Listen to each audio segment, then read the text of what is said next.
Rice, vous lever.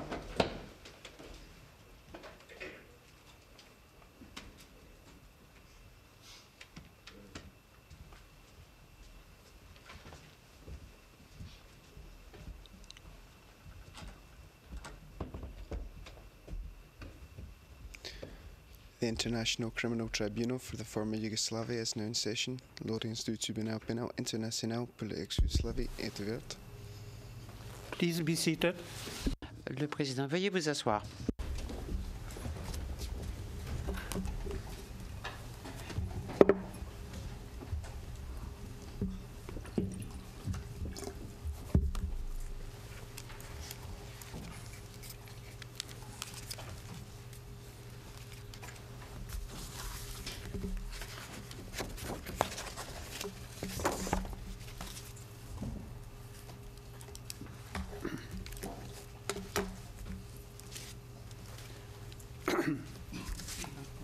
Good afternoon.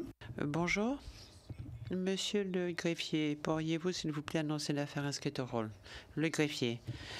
Madame et messieurs les juges, bonjour. Il s'agit de l'affaire IT 95-13/1 R.1, le procureur contre Veselin Shlivanchanin. Merci, monsieur le président. Le président, monsieur Shlivanchanin, êtes-vous en mesure d'entendre clairement et de suivre l'interprétation? Bonjour, Madame et Messieurs les juges, bonjour à tous ici présents. Oui, je suis parfaitement les débats, je vous comprends. Le président, merci. Veuillez vous rasseoir. Merci, dit Monsieur Shlivanchanin. Je vais demander aux parties de se présenter. Commençons par la défense de Monsieur Shlivanchanin. Bonjour, Madame et Messieurs les juges. Bonjour à toutes les personnes ici présentes. Monsieur Shlivanchanin est représenté aujourd'hui par Maître Novak Lukic, avocat de Belgrade. Le président, merci. Et qui représente l'accusation, Madame Brady. Bonjour, Madame et Messieurs les juges. Helen Brady, au nom du bureau du procureur, en compagnie de Nejwan Abdi et de Monsieur Carwood. Le président, merci.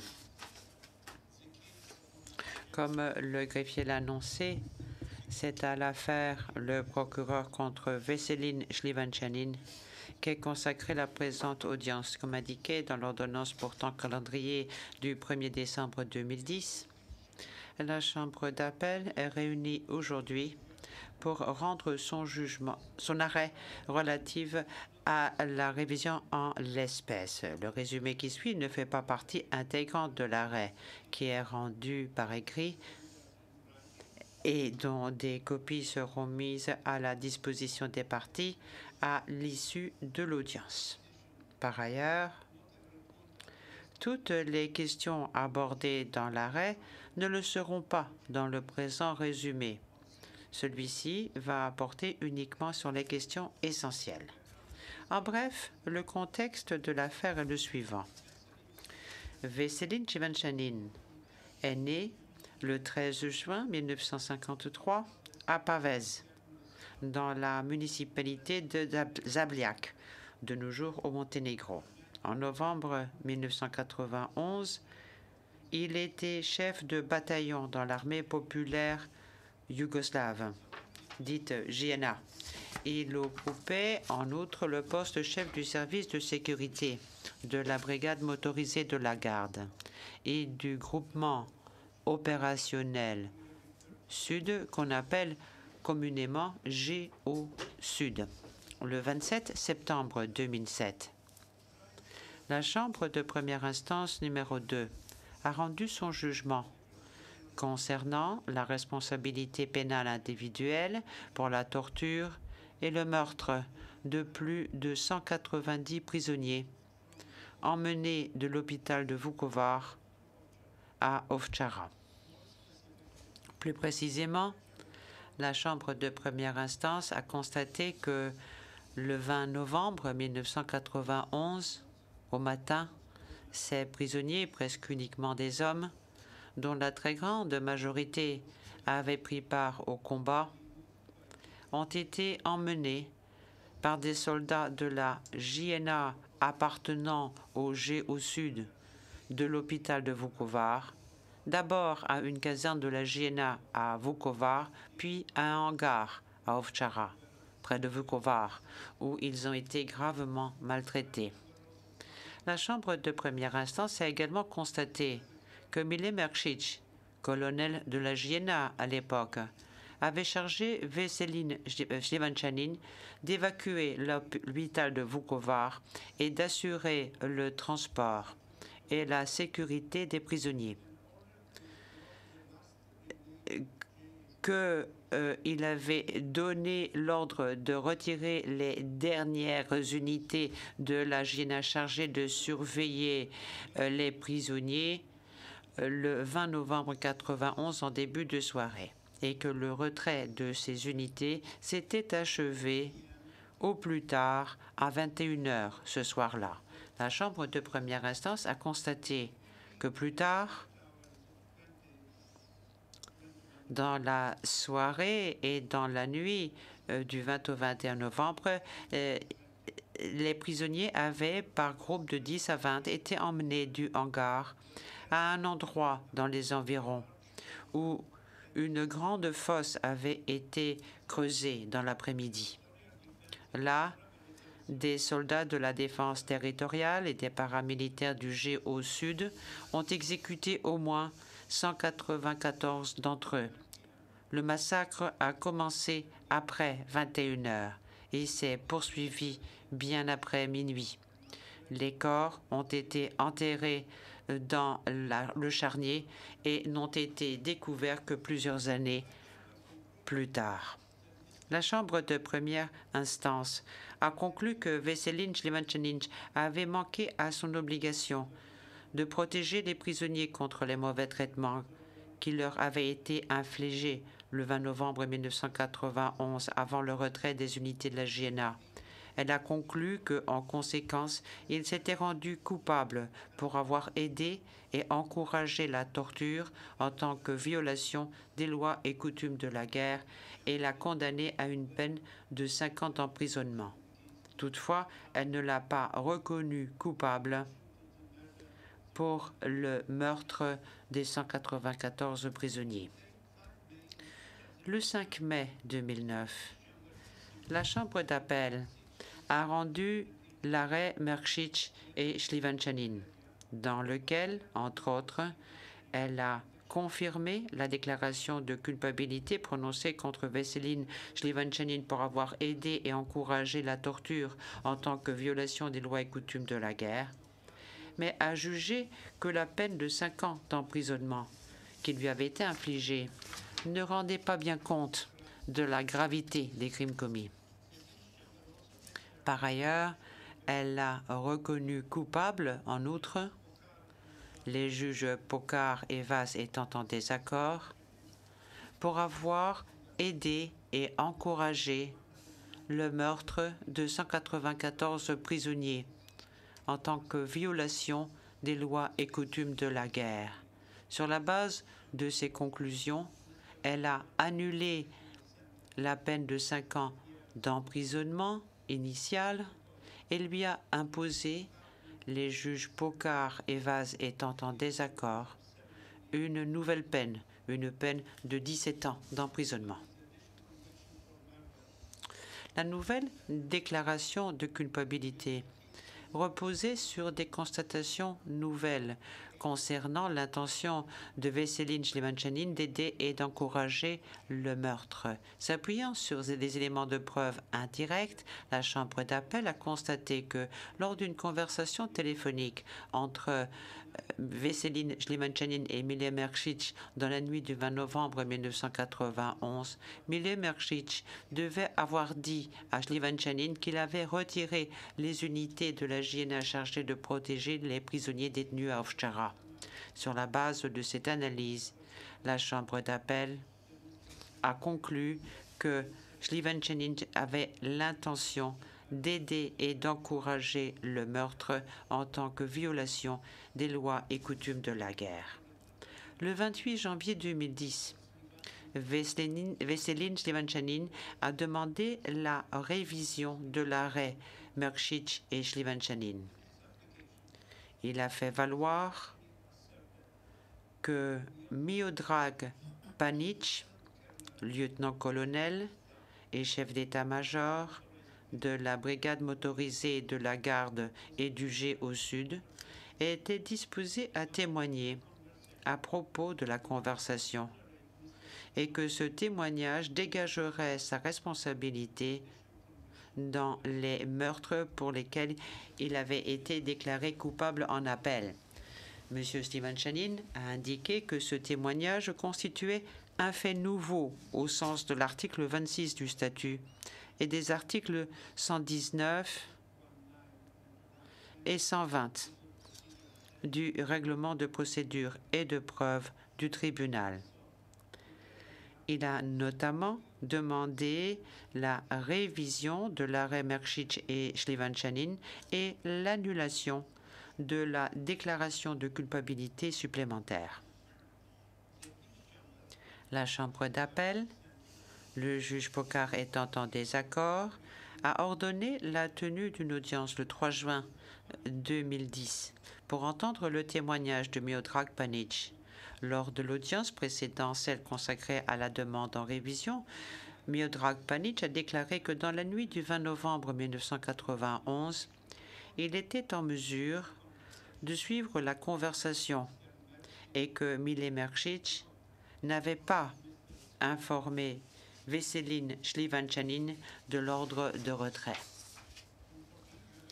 Le 14 juillet 2010, la Chambre d'appel a fait droit à la demande de Veselin Schlieffen-Chanin d'ordonner la tenue d'une audience consacrée à la révision, expliquant que les nouvelles informations fournies par Miodrag Panic concernant la conversation constituaient un fait nouveau qui, s'il était prouvé, entraînerait une erreur judiciaire en remettant en cause le fondement de la conclusion de la Chambre d'appel, selon laquelle Veselin Schlieffen-Chanin était animé de l'intention requise pour aider et encourager les meurtres constitutifs d'une violation des lois ou coutumes de la guerre.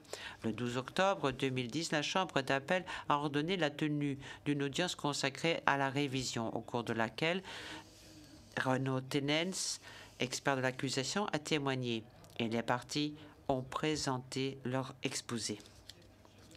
La Chambre d'appel conclut que le témoignage fait par Miodrag Panic à l'audience précédente, celle consacrée à la demande en révision, était crédible sur la conversation ainsi que sur les raisons qui l'ont incité à venir témoigner. La description qu'il a donnée de ces deux points était cohérente et raisonnablement détaillée, et son comportement ne donnait pas à penser qu'il tentait de dissimuler la vérité. En tirant pareille conclusion, la Chambre d'appel garde à l'esprit que même si l'accusation n'a pas présenté d'éléments de preuve qui contredisent directement le récit fait par Miodrag Panic de la conversation, elle a formulé un certain nombre d'observations concernant la crédibilité générale du témoin qui doivent être sérieusement examinées. L'accusation a mis directement en cause le témoignage de Miodrag Panic au sujet de la conversation en affirmant que celui-ci a contredit certaines de ses déclarations antérieures. Cependant, la Chambre d'appel conclut que les déclarations auxquelles l'accusation fait allusion soit s'accordent avec le témoignage fait par Miodrag Panic à l'audience précédente, celle consacrée à la demande en révision, soit que les divergences relevées peuvent s'expliquer par les circonstances dans lesquelles les déclarations étaient faites. De même, des divergences mineures relevées entre le témoignage de Miodrag Panic, les conclusions de la Chambre de première instance et le témoignage de Veselin Schlieffen-Chanin en première instance ne sont pas d'une grande importance. Each chamber considered with particular La Chambre d'appel a examiné soigneusement l'argument de l'accusation, selon lequel le témoignage de Miodrag Panic est entaché par le souhait de servir son propre intérêt et réduire ainsi le risque d'être poursuivi pour des crimes qu'il a pu personnellement commettre. Cependant, la Chambre d'appel ne voit pas comment Miodrag Panic aurait pu se protéger contre d'éventuelles poursuites en prenant part à cette procédure en révision. La Chambre d'appel observe qu'en tant qu'ancien témoin, Miodrag Panic savait sans aucun doute que l'accusation pourrait mettre publiquement en cause sa responsabilité pénale pendant une procédure en révision et pourrait ainsi attirer l'attention des procureurs dans les juridictions nationales. Si Miodrag Panic avait été, comme le dit l'accusation, mue par le souhait de voir diminuer le risque d'être poursuivi, il n'aurait vraisemblablement pas pris contact avec l'équipe de la défense de Veselin Shlivanchanin et offert de témoigner dans une procédure en révision. La Chambre d'appel fait remarquer que pendant son témoignage devant elle, Miodrag Panic s'est montré en général réticent à blâmer quiconque pour les crimes commis contre les prisonniers. Toutefois, la Chambre d'appel considère que les allégations de l'accusation selon lesquelles le témoin est de parti pris sont de l'ordre de la spéculation. Pendant son témoignage à l'audience précédant celle consacrée à la demande en révision, Miodrag Panic n'a rien fait ou presque pour présenter les unités de la JNA, Mile Mrcic, Veselin Shlivanchanin ou lui-même d'ailleurs sous un jour favorable. L'accusation soutient que les aspects du témoignage de Miodrag Panic qui ne portent pas directement sur la conversation sont peu vraisemblables. En particulier, s'agissant du moment où il a appris l'existence de l'ordre de retirer les troupes de la JNA, ce qui met en cause la crédibilité de l'ensemble de son témoignage.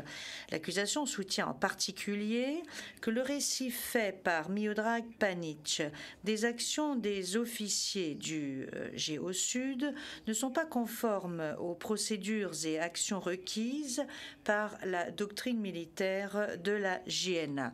Cependant, la Chambre d'appel rappelle que la Chambre de première instance a conclu que les faits de l'espèce faisaient apparaître à tous les échelons de fréquentes entorses aux règles et aux procédures normales de la JNA sur des sujets aussi variés que la création du Géosud et de sa structure ou le passage par la voie hiérarchique.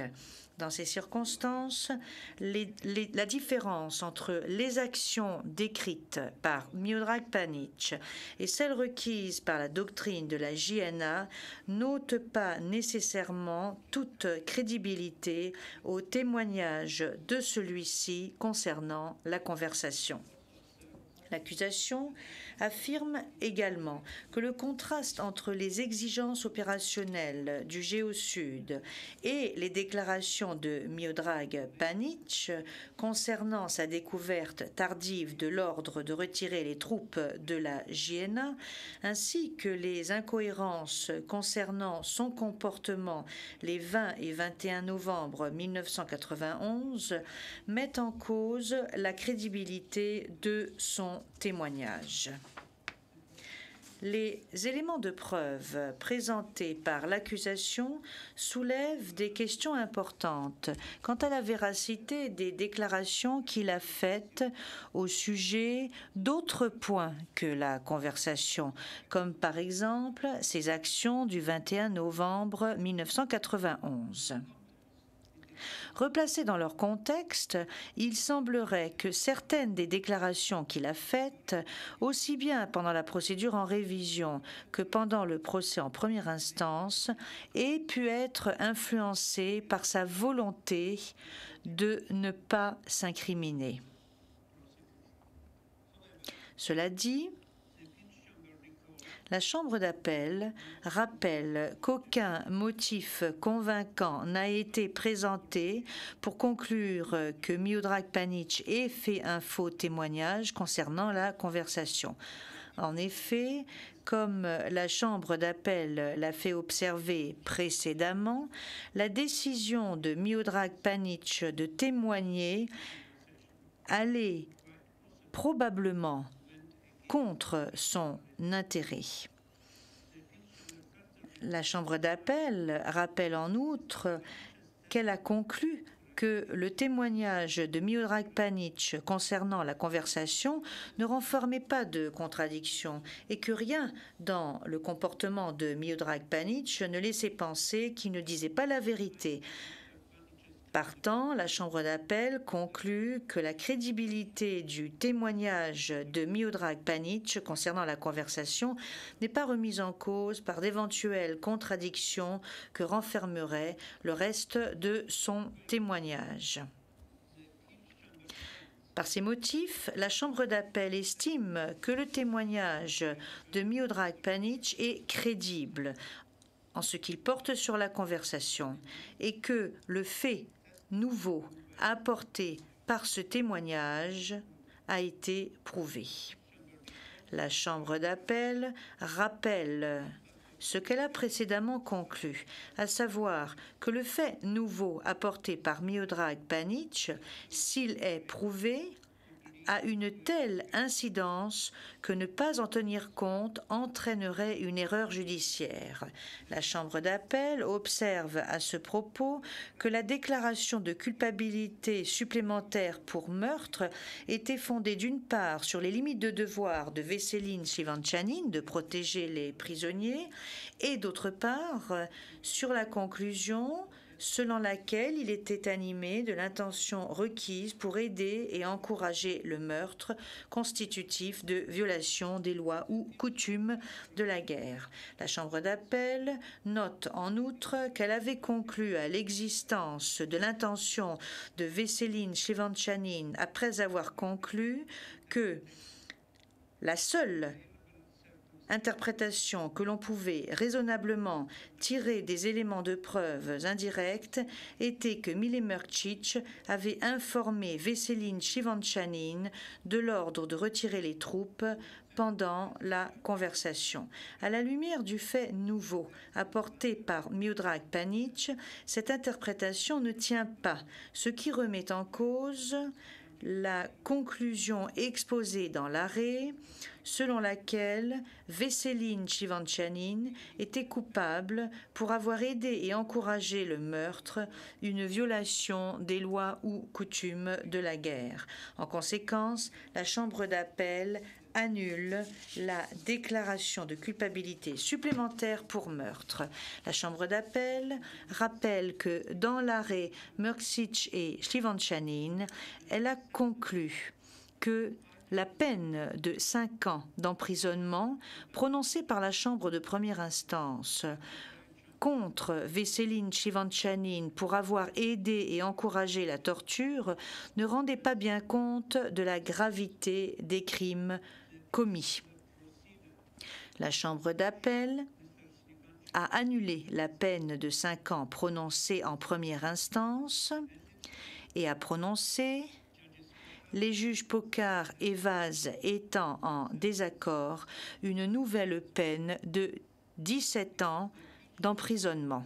La Chambre d'appel, ayant infirmé la déclaration de culpabilité supplémentaire prononcée pour meurtre, sur laquelle elle s'était en partie fondée pour revoir à la hausse la peine infligée à Veselin Shlivanchanin, elle doit à présent examiner si la peine de 17 ans d'emprisonnement devrait être révisée.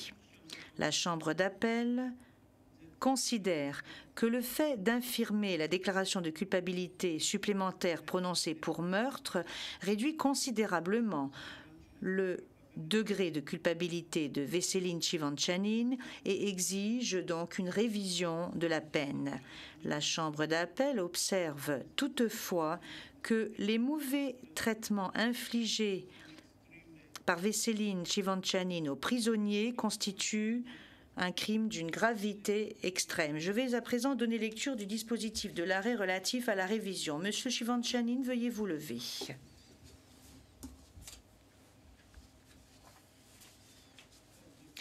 Par ces motifs, la Chambre d'appel, en application de l'article 26 du statut et des articles 119 et 120 du règlement, vu les écritures respectives des parties et leurs exposés à l'audience consacrée à la révision, siégeant en audience publique, accueille les autres parties de la demande en révision, annule la peine prononcée de 17 ans d'emprisonnement prononcée par la Chambre d'appel contre Veselin Shivanchanin et prononce le juge Pokar étant en désaccord, une nouvelle peine de 10 ans d'emprisonnement, le temps passé en détention préventive étant à déduire de la durée totale de la peine au terme de l'article 101C du règlement, et confirme que l'arrêt Mrčić et Shivanchanin reste applicable sur tous les autres points. Le juge Meron joint une opinion concordante. Le juge Guenet joint une opinion concordante. Le juge Pokar joint une opinion partiellement dissidente. Monsieur Shivanchanin, veuillez vous asseoir.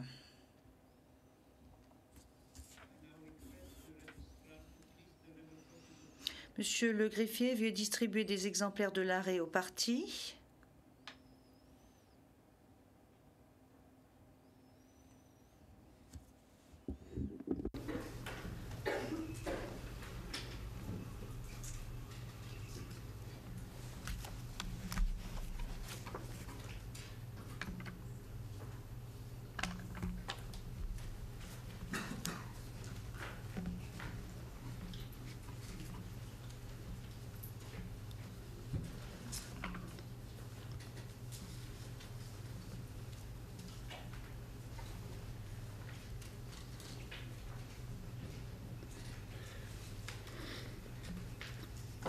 This hearing of the appeal L'audience de la Chambre d'appel du Tribunal pénal international pour l'ex-Yougoslavie est levée.